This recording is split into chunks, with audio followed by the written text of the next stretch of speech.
comment Warren Buffett, un des meilleurs investisseurs du monde, un des principaux investisseurs du monde, il reçoit des rentes passives de Coca-Cola plus de 40% par an. Mes amis, un investissement de 40% par an des rendements, c'est la même chose qu'avoir un appartement par exemple, hein, un appartement de 300 000 euros et recevoir par an un loyer de 120 000 euros. C'est la même chose que recevoir 40% de l'argent investi par an en forme de dividendes, en forme de rente passive. Et je vais vous expliquer comment il a réussi à faire ça. Et rien n'empêche qu'on puisse faire ça aussi. Il y a juste des variables. Il faut qu'on passe longtemps avec une société. Il faut que la société augmente les dividendes au fur et à mesure que le temps passe. Et la bonne nouvelle, c'est que la majorité des sociétés dividendes vont augmenter les dividendes au fur et à mesure que le temps passe. Donc, c'est juste choisir une excellente société et la garder la patience. Si ça baisse, on renforce. Évidemment, ça ne peut pas perdre les fondamentaux. Elle doit continuer une société rentable, mais il faut garder la patience. Je vais vous montrer maintenant. Wana, il ne vaut pas mieux d'avoir une stratégie capitalisante et basculer vers les dividendes à la retraite? En CTO, l'imposition pique un peu les dividendes. Les US aristocrates ne sont pas accessibles en PA. Très bonne question. Je vais répondre à ta question juste après l'exemple de Warren Buffett, ok? Parce qu'elle demande une réponse un peu plus précise. Excellente question. Allez, oubliez les chats pour l'instant. On revient tout à l'heure pour que je puisse répondre à la question de Wana. Et on va focaliser sur l'exemple de Coca-Cola maintenant et on revient ensuite. Faites attention maintenant. OK? Je vais répondre à vos questions tout à l'heure. Je ne vais pas oublier vos questions. Warren Buffett, en 88 et 89, il était déjà milliardaire. Et donc, il achetait 1 milliard d'actions de Coca-Cola à cette époque. OK? Et bon, à cette époque, l'action de Coca-Cola en 88 coûtait 2,77 $. En 89, l'action de Coca-Cola était à 4,44 $. Donc, qu'est-ce que Warren Buffett il a fait? Il a acheté un peu des actions de Coca-Cola en 88 et un peu d'actions de Coca-Cola en 89. En 88, Coca-Cola a versé des dividendes 4 fois. Donc, elle a versé par trimestre. Mais dans la bourse, on considère les choses par an. Donc, si vous additionnez les 4 versements des dividendes que vous avez dans les tableurs ici, vous allez trouver 7,5 centimes qu'elle a versé en dividende par an en 98. Combien ça donne des rendements? Combien ça donne des rentes passives? À nouveau, les rendements, c'est la division de la rente passive, de combien on a reçu des dividendes, donc 7 centimes demi, divisé par la valeur de l'investissement, qui c'est 2,77 €. Okay? Donc 7,5 centimes divisé par 2,77 $, ça donne 2,7% des rendements. En 99, Coca-Cola a versé 8,5 centimes de dividendes. Mais l'action, elle était cotée à 4 $. Warren Buffett avait payé 4 $ et 44 centimes. Donc, ça donne 1,91% des rendements. Okay?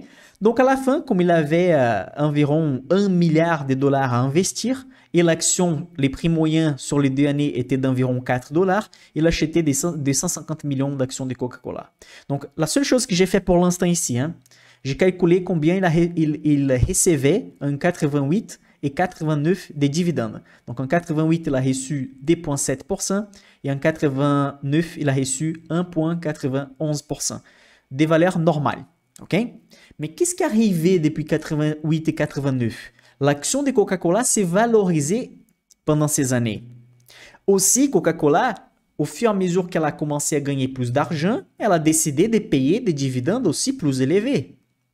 Donc là, ça montre quoi? Qu'on doit choisir des sociétés qui font augmentation des dividendes, sociétés qui ne sont pas endettées, sociétés qui sont rentables, tout ce que j'expliquais tout à l'heure.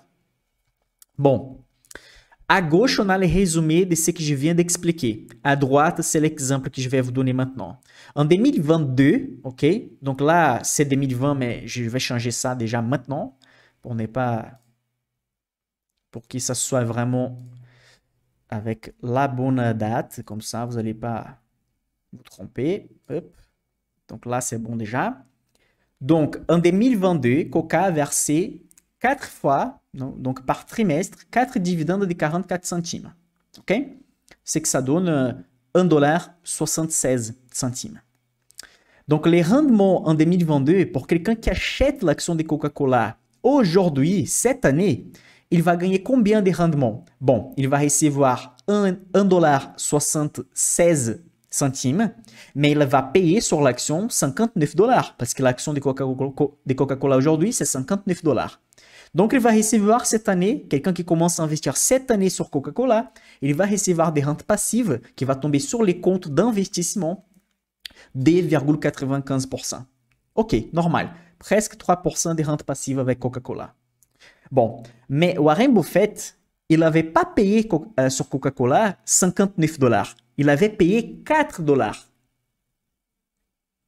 Donc, cette année de 2022, il va recevoir 1,76 $, divisé par la valeur que lui, il avait payé. Lui, il avait payé 4 $, parce qu'il a commencé en 88 et 89.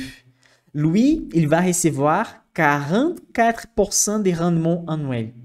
Donc, par rapport à l'investissement qu'il a fait en 88 et 89, il va recevoir 44% de cette valeur investie juste en 2022. Donc, s'il avait investi 1 milliard de dollars en 88 et 89, il va recevoir en 2022 440 millions que des dividendes de Coca-Cola. Sans compter la plus-value, sans compter la valorisation de Coca-Cola qui allait de 4 $ à 59 $. Plus de 13 fois, 14 fois.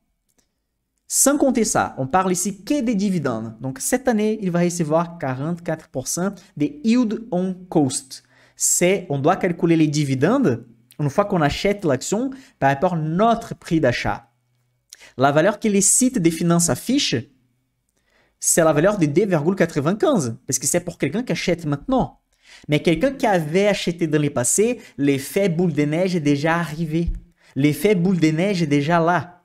Donc, ça vaut 44% des rendements annuels pour quelqu'un qui investit sur Coca-Cola en 88 et 89. Mais Michael, Warren Buffett, il avait 1 milliard. Oubliez ça. Quelqu'un qui était en 89, 88 et achetait les actions de Coca-Cola, ils vont recevoir aussi 44% des rendements annuels par rapport à l'investissement qu'il avait fait. Donc, ça peut être 1 000 €, 1 000 $, 10 000 $, 100 000 $, 100 $. Tout le monde qui a fait cet investissement à l'époque va recevoir aujourd'hui 44% des rendements annuels. OK? Est-ce que vous avez bien compris? Est-ce que vous voulez une explication différente, d'une autre façon? Est-ce que c'était clair pour tout le monde?